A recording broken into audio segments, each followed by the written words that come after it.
I put my K-cup in the machine and I press the button with my Keurig. I use K-cups every morning to make my coffee.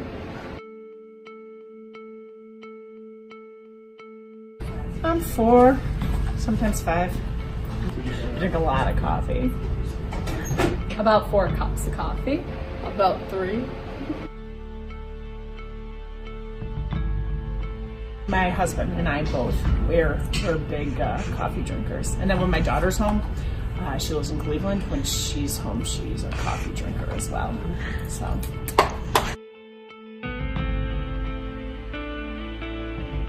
I use the recyclable ones, so I throw the part I can out and then I recycle the rest. I throw them out, but they are recyclable.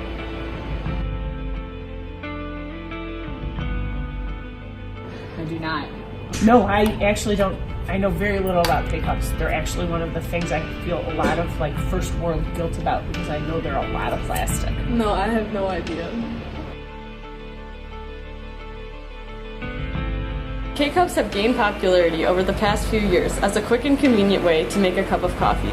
Almost 25% of American homes own a single cup brewing machine, which amounts to over 75 million homes. With this increasing popularity, we decided to look into the industry and ask the question, what really goes into K-cups? K-cups begin in the coffee-producing nations of Ethiopia, Hawaii, and Brazil, as seedlings are planted in large beds in dark greenhouses. After 3 to 4 years, coffee trees produce coffee cherries, which must be picked by hand in a labor-intensive process. Many of the farmers are extremely poor migrant workers. For example, on a Hawaii coffee plantation, there was found to be a farmer who worked as long as 24 hours a day and year-round, even in the off-season. In addition, laborers must have keen eyes as they search the entire premise of the farm for the perfect cherries that are ripe, and they must also do the duties of managing farm equipment, picking weeds, keeping bugs away, and much more. There is only 24 hours to process the cherries from when they are picked, so the farmer must work fast. Another plantation in Ethiopia is reported to pay workers by the amount of cherries they produce. Farmers get paid just 23 to 32 cents per pound. There have been numerous reports of child labor, and in Kenya it is estimated that 30% of the coffee pickers serving plantations are below the age of 15. Not to mention, workers suffer from poor housing with inadequate sanitation and space for families in unsafe working conditions, including dangers such as snakes, spiders, fire ants, pesticides, and chemicals.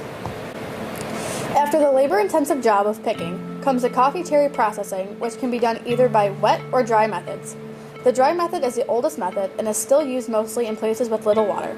The cherries are simply laid out on a sheet to dry until they have exactly 11% water. The wet method has a little more to it. Cherries are passed through a pulping machine which separates skin and pulp. Next, cherries are separated by weight and size with water channels and rotating drums. Finally, the beans are left in fermentation tanks for anywhere from 12 to 48 hours until they become rough to the touch. The beans are then dried until they have 11% moisture. After this process, the beans are sorted and graded. Beans are sorted by size and weight using techniques like air jets and a series of screens. Then, the beans are taken to a process called hulling. If the wet method was used in processing, then the bean goes through machinery to take the endocarp or parchment layer off the bean. The cargo shippers have many more rights and protections than the coffee farmers have.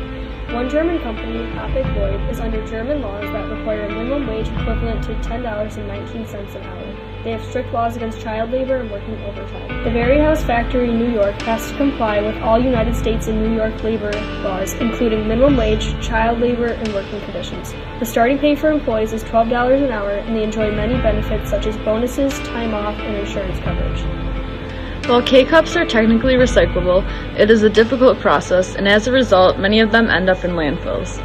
As of 2014, if all of the K-cups thrown out were stacked from end to end, there would be enough to circle the Earth 10.5 times, or to give Saturn a whole new ring made of K-cups. Furthermore, K-cups are made out of number 7 plastic, which cannot be recycled as easily as regular plastic. If you are interested in recycling your K-cups, you should check with your local municipal or go to earth911.com for more information.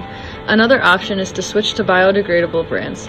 These include San Francisco Bay Company, Cameron's Coffee, and Taste Decaf Coffee Pods.